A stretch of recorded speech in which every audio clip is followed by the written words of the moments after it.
understand that the process mining basically is a tool when you are connecting the different other tools, other systems where the process is happening. Then this one tool, the process mining, is collecting the data, analyzing. There is some pattern for the particular process.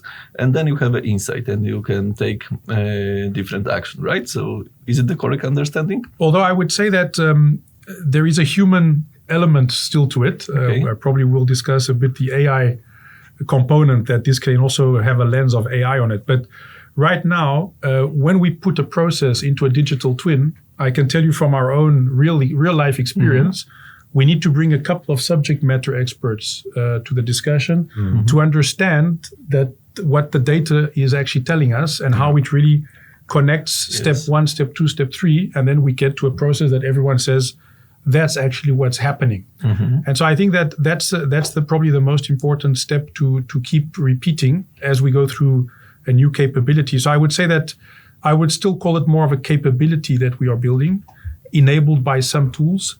But you're absolutely right to say that it should be agnostic to any system. Wherever our process run, that's where we need to capture the data, and that's where we need to bring it into the digital twin of this process that we can then put the right subject matter experts to deeply understand. That's the way I would add to your to the way you explain. So you say that there is process and there is data, right? And can you explain how those two things actually interact with each other and how you look at this? Should they be analyzed separately, or how do you look into it? So process and data for me are completely intertwined. I cannot, in my head at least, I cannot disconnect them. I know that there are things we need to do specifically on data. I mean, things like taxonomy, hierarchies, those things are important. But in the end, a process is like a car, right? It needs fuel, whatever fuel we want to use. It can be battery today, or it can still be diesel or petrol from the past. LPG. Or it could be both. Or it could be both, right? We could have many different fuel sources. But at the end, a process is a bit like a car, to illustrate it. And we need the fuel that goes into the car, and that's data. A lot of it is master data, by the way, so I speak a little bit on my behalf here. The structured part of data that needs to go into the car so that you have good fuel, right? So that it can run smoothly. But then there is the performance of this car at the end, which is also data. Those are data points that will tell us, I mean, is our car performing well? Are we having the right consumption, whatever, all the different elements that we can capture from the usage of our process. So I think data is obviously in and around processes. There is no way around it. So if we only look at data through one lens, we will miss the process lens. And if we only look at process without data lens, then obviously we will miss very impactful data insights that are telling us the story of what's going on, right? So data being the fuel for the car, right? This is the thing to remember. I think it makes sense. Low quality fuel, low quality performance, and a lot of issues with the engine. So when you X-ray your master data process, what was the biggest surprise? Or maybe did you figure out how long lasts the process of the creation of the vendor master data? So very interestingly, we are still learning from this X-ray, and we are still X-raying further. But what I can tell you, some very concrete example where we thought we knew the process well. We a few years ago, we decided that it was a good idea on paper to ask our suppliers to interact with our process, right? So we send a supplier a link and we ask them to register and provide us some information, you know? And we thought that was a very good idea. We still think that's a good idea. However, when we look at the process, we understand that there is a strong bottleneck on this step. So it takes very long. Sometimes there is no answer. And that makes the process very slow. And so then we have internally our teams complaining that the vendor is not created on time. It's not the only reason, but it's a very clear illustration of something we thought, we perceived was working. And we understand with data and with facts and figures that it's not working. So in master data processes, we are finding those elements where the time to have data available to use is very important for the company, more and more important, because it affects the speed of processing and transaction. And so we need to understand why it is slow and where it is slow, if it is the case. And so vendor creation is a very interesting case where we are finding out those bottlenecks and those places where time is probably being wasted. And we can take action on those elements to then streamline further. So I think today we have much more insight that will allow us to make the right decisions and actions. Okay, you mentioned also that the most important are the people who are working in the tool, who understand the process, understand the data, and they have a tools to get a clue.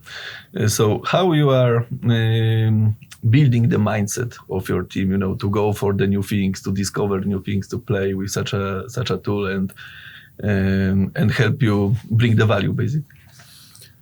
So I believe in three things, actually. So I will explore them individually. So I believe in journeys, I believe in playgrounds, and I believe in to the max. And a lot of my teams, they will tell you about to the max.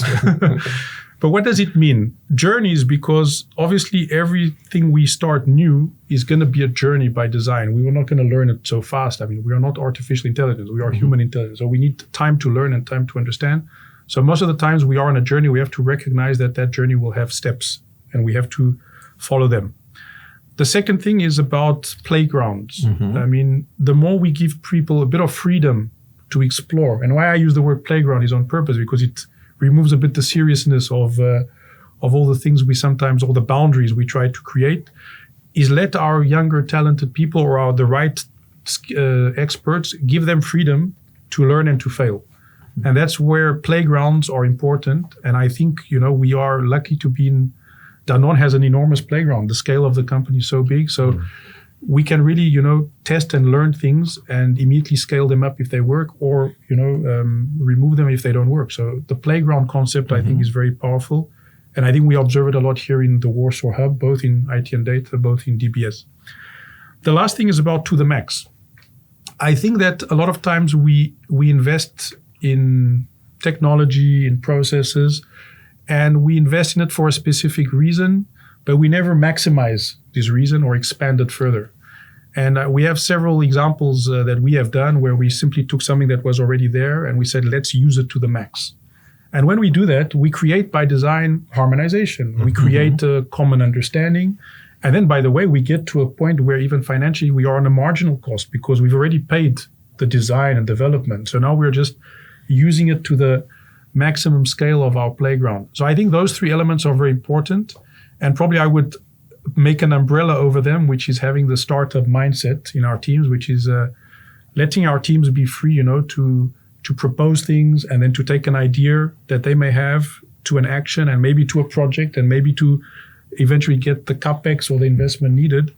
And if we keep that type of dynamic, I think we can really create a lot of innovation for the company. Okay, so following this question and your answer, basically following your answer and the favorite one, I believe, to the max. So what are the plans for the process mining in one DBS? So as I said, I believe we are on a journey, point one. And as a journey starts, there is always a few things that need to be structured, coordinated. So in DBS, I think because we are so much within the process accountability, we have a lot of processes running on our own scope. We have a role to play in terms of defining the roadmap, at least the first stage. And some of those use cases we've been discussing here today, payment term monitoring, duplicate payments, things that are very clear and explicit for the business. Process efficiency, like in master data, how to bring cycle times shorter, etc. So I think DBS will be obviously having a role to play in the first stage of this journey and building that first roadmap. But as you say, eventually, if it works, we should do it to the max, right? We should then maximize the potential of this and take it to as many processes that the company has, no matter if they are DBS processes only or spread out through different areas. I mean, inventory is a very interesting case that a lot of companies are working on. I know that some of our colleagues in operations are also exploring this capability on inventory optimization. So that could also be something interesting for the future. But let's say that as a journey, we should not go too fast to the finish line. We probably need to take it step by step and let ourselves learn, understand, and then maximize at a certain moment where we have a bit more mastering of the capability. I think with the current use cases, we already confirmed that there is a value, right? So we have a good direction to go for a max. Yes, I fully agree. So it's showing that there is tangible value, correct? How would you, because you mentioned that you see similar spirits between IT European Hub and the DBS European team. let's say, what is the collaboration between your team and the IT teams to actually, let's say, leverage that capabilities? I've overall my 19-year and 4 months career, thank you for the precision, I've always considered that there is no really department in the company. There are partnerships we build, and those partnerships, we have to build them as we go through different journeys together. I think, of course, in IT and data, I think there is no way that we cannot partner. We are in the intersection between process, data, and technology. So the partners here are clear. One DBS will have a strong partnership with IT and data, and vice versa. And obviously with the BU and the business, which obviously Danone's purpose is to get our products out there to the markets, etc. We have to, of course, keep that purpose in mind in whatever we do. But I think that, to your point, Wojciech, I think we have a very interesting opportunity in places like Europe, but not only. I think as we look at the zones and the playground is bigger, I think we can play more with technology. We might fail. Failure is probably something we need to get used to. And if we fail, we try again and we learn. And so I think we have that startup mindset that we can leverage to build a playground that is larger in scale. And that can allow us, in fact, once something works, we can quickly scale it up to a region or a zone. I think the business will benefit quicker from things that work.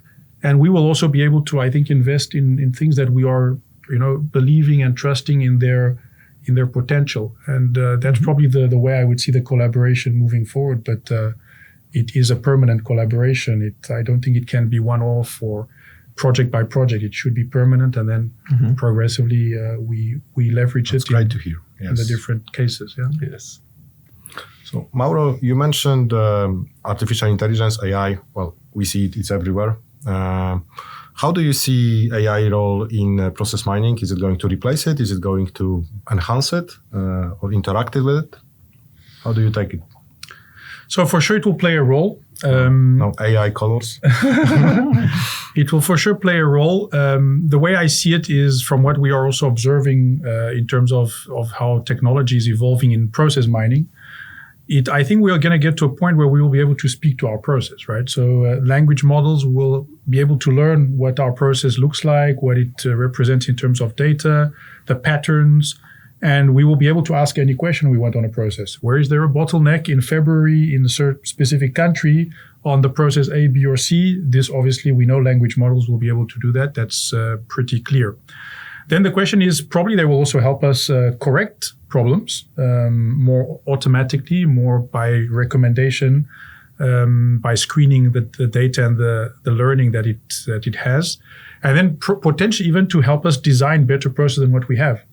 So there is certainly a role of AI on the process landscape. It's going to, of course, leverage data, process, and let's say transactional history, because that's going to help any language model learn our process very well.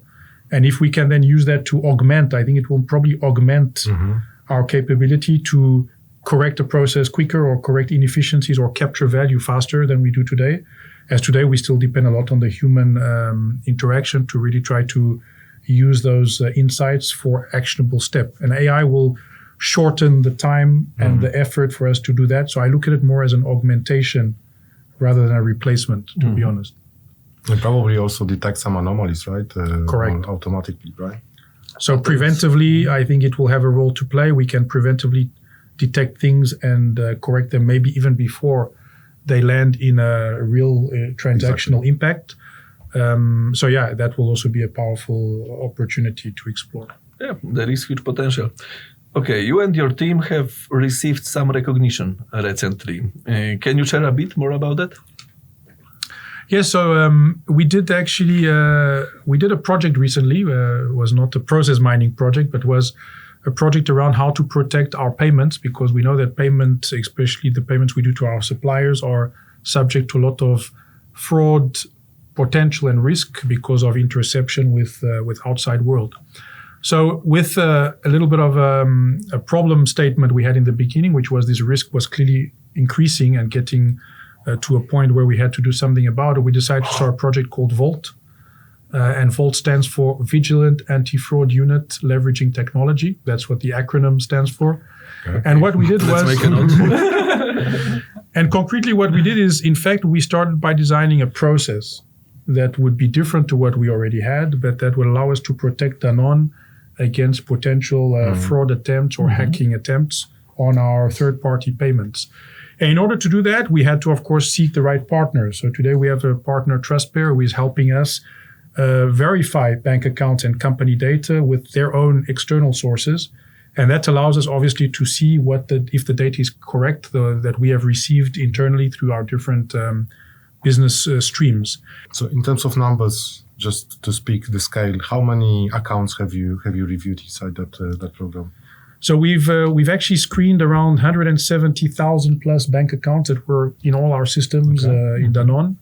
And in some regions, we cleaned anything around 60 to 70% of our obsolete accounts. So those were that was data that was sitting in our systems and that we didn't know if we could or not remove it. But when we confronted that with an external source, it was clear that those they were obsolete, and there was no reason to keep that. So do I understand that more or less half of accounts are gone now, right? Yes, just correct. to make sure that nobody will use them. That no one will use them for the wrong intention. Of course, I can never say that we prevent fraud 100% because every day counts. But I think that we have created a multi-layer protection for Danone. It starts with master data, but it ends all the way in the payment. And with this multi-layer protection, that is the objective of Volt, we are at least reducing the risk and protecting the company as best we can. And that's, I think, the compelling story of this case. And probably the award, I think, is a recognition of all the team's effort to that objective. Yes. Thank you very much, Mauro. Thank you very much. It was a great pleasure to discuss with you. Thank you. Thank you for the invitation.